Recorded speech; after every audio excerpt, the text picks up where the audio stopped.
Welcome to In the Deep. I'm your host, Catherine Ingram. The following is the opening talk and a first dialogue from a longer session of Dharma Dialogues called No Matter What You've Suffered. It was recorded in Byron Bay, Australia in 2012. No matter what has occurred in your life, what you have lost, what you have regretted, what has been done to you, what you have done, what you have suffered. This very awareness through which you're hearing these words is totally fresh. It's totally unstained. All the rest of that I just described is now memory.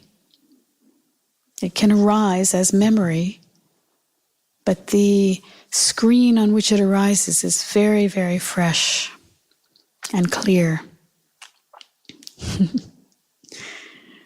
So in an evening like this, we're just going to sit in that kind of clarity, in that brightness, in that diamond sparkle of your own awareness that is untouched by everything that's gone before. And by getting used to that, by habituating in that, it becomes more of habit. It's an easy habit, a delightful habit.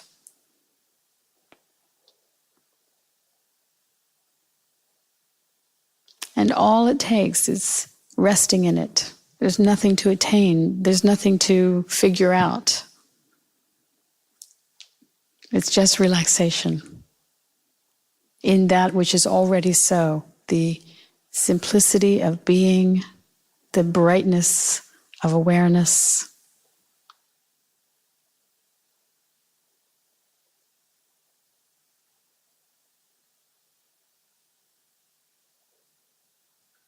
Like a clear pool.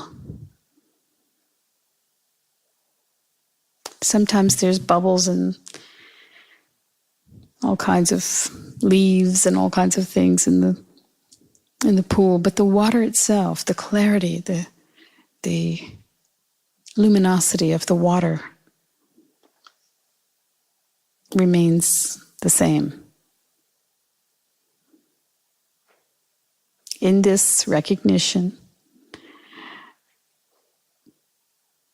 which is already so, you see, many people think, oh, but I have this thing that hangs in my mind. It's hanging over me all the time. But actually, it really isn't. It's not all the time, for one thing. And it's not the same thought each and every time either. It might be similar, but it's a new arising of a thought that seems familiar, arising on this clear screen.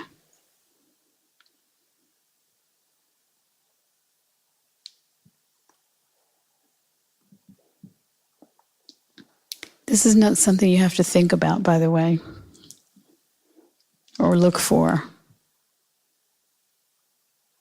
In fact, you can just simply notice the non-sticking nature of your thought, that every thought you have is just dissolving immediately, dissolving into this awareness. Every single one, no matter how many millions or billions you've had, they've all dissolved. And here you are.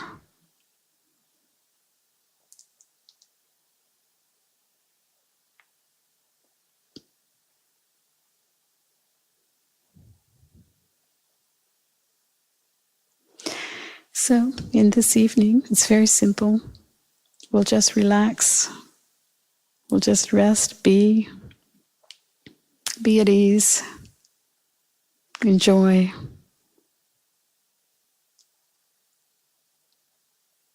In a context like this, where we come together with this intention, the steeping in this is quite strong.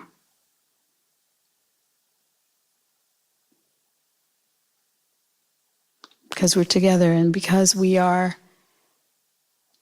in neuroscience we now know that there's something called mirror neurons. what that is neurons that are mirroring each other when you're with someone. So for instance, when you're with someone who's extremely angry, you can maybe feel the agitation of anger starting to arise in your own mind, even if you're quite in control of expressing it. If you see someone smiling, they now know they can actually measure that smile muscles will move in your face, even though you don't actually necessarily smile. A smile muscle will begin if you see someone smiling. We're mirroring.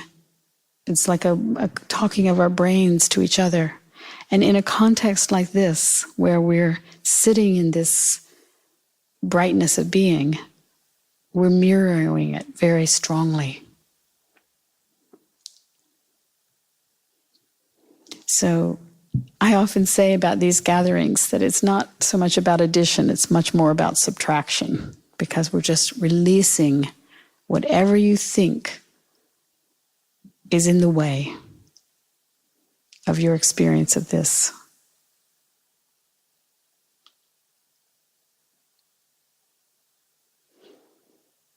But having said that, I'll open this up to questions and welcome any of your doubts as well. So if you have any questions or any gnarly issues that you're dealing with, we can discuss it.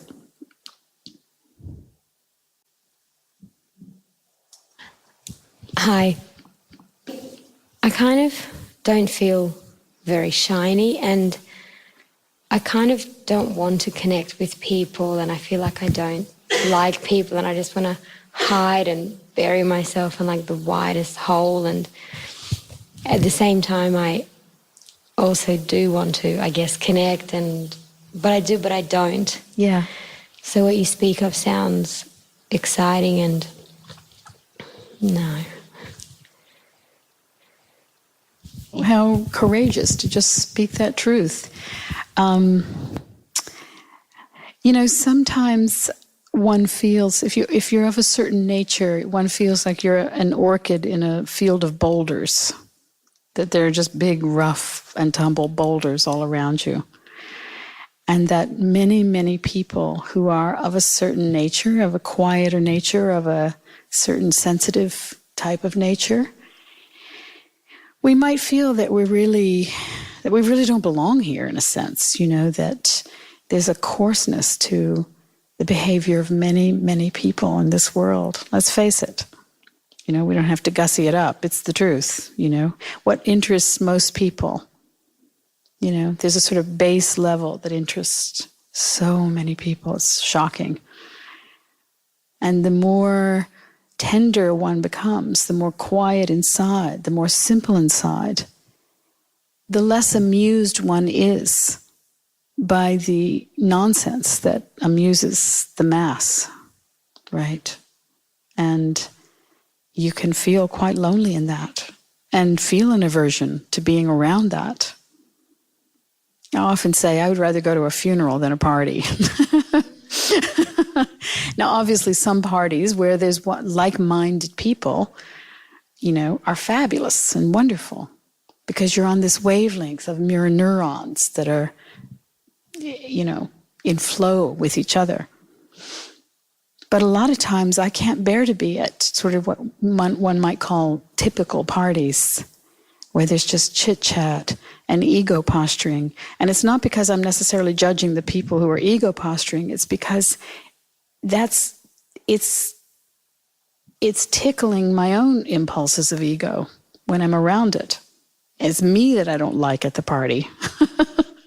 You understand? It's like, get me out of here. So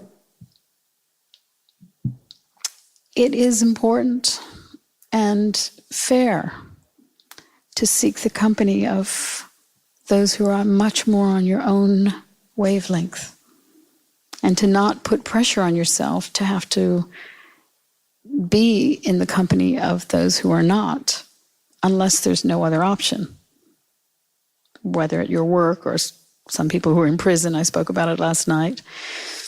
But otherwise, it's fair to seek the company of the wise and to make no apologies about the fact that you don't really want to be around the more sort of coarse and sometimes aggressive and just plain ignorant. Now, that doesn't mean one can't have compassion, of course, and we do.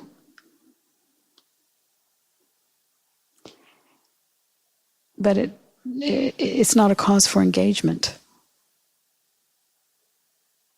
I said last night to Sabine, who's just arrived, that sometimes we're required to offer understanding without being understood in some circumstances.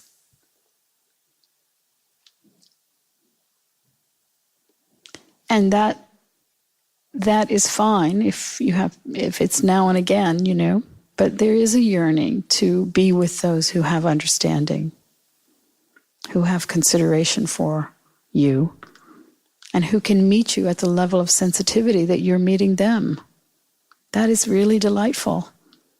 And short of that, one might as well be alone, right? You know this. So I don't see a problem. And I think that you can, even though you said you don't experience yourself as shiny, you can. Right here and now, there's nothing that's in the way. Your own awareness is sparkling.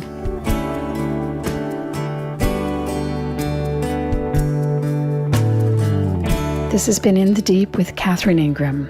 If you'd like to find out more about my work or make a tax-deductible donation in support of these podcasts, please visit catherineingram.com. And you can follow me on Twitter at Cath Ingram, CATHINGRAM, for notice of additional podcasts and other musings. Till next time.